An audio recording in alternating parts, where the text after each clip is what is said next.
dedicated to Israel's moral degeneration and ultimate destruction. They may not think so, but when you go back to 1971, you know, they had a choice, and they've had a choice ever since: security or expansion. If you're against security and in favor of expansion, you're not in favor of the people of Israel. You're in favor of their destruction, because that's going to happen. Either the moral degeneration, which is very striking. I mean, what's going on in the country is shocking. I mean, it's to the point where the head of the Israeli Bar Association, you know, conservative lawyer, wrote an article recently in the main journal, Haaretz in Hebrew, unfortunately, in which he warned of becoming fascism in Israel. It's his term, fascism. He said we're becoming a fascist state. That's pretty strong words, you know. And you can see what he's talking about. Well, if that's what you want for Israel, okay, support it. But I wouldn't call that pro-Israel. I think your point is right.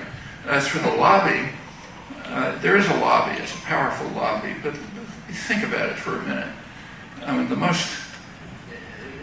in the press, let's say, I won't use the word pro-Israel because your comment is correct, but the journal that most strongly supports Israeli actions and crimes is the Wall Street Journal, by far, much more so than the other mainstream press.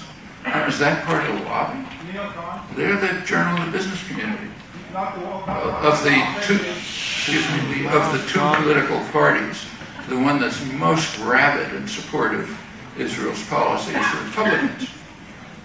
Most of the money and the Jewish money and votes goes to the Democrats.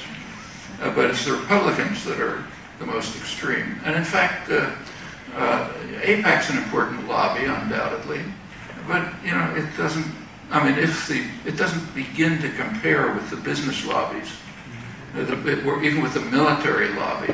I mean, the military lobby just dwarfs AIPAC. And they like what Israel's doing. And so take, say, Lockheed Martin. You're an executive of Lockheed Martin. You think Israel's great. When the U.S. sells, you know, F-35s to Israel, that goes into the pockets of Lockheed Martin. Furthermore, it's what's called in the retail trade a teaser.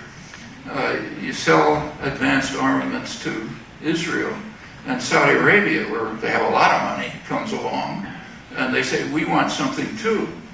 So what you do is sell second-rate arms to Saudi Arabia, which they have no way of using. In fact, Obama just made a $60 billion deal with arms to Saudi Arabia, the biggest effort ever. You know. So that's great. You know, Britain does the same thing. Sell them arms that recycles petrodollars, helps the U.S. Treasury, helps the armaments industry, and meanwhile it strengthens our, you know, our cop on the beat, the military strategic alliance. AIPAC has very little to do with this. And when, in fact, Israel tries to do something that the U.S. doesn't like, AIPAC just runs for cover. They're smarter than to stand up against U.S. power.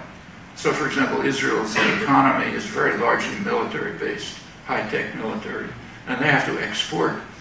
And the big market they'd love to export to is China. And they've tried several times to sell advanced armaments to China. Every single time, the U.S. has just clamped down and said, you can't do it. In fact, George Bush, number 2, in 2005, when Israel tried to do it over his objections, the Bush administration not only stopped them, but it went out of its way to humiliate Israel. They refused to allow high-level Israeli military officials to come to the United States. They insisted on an apology from Israel.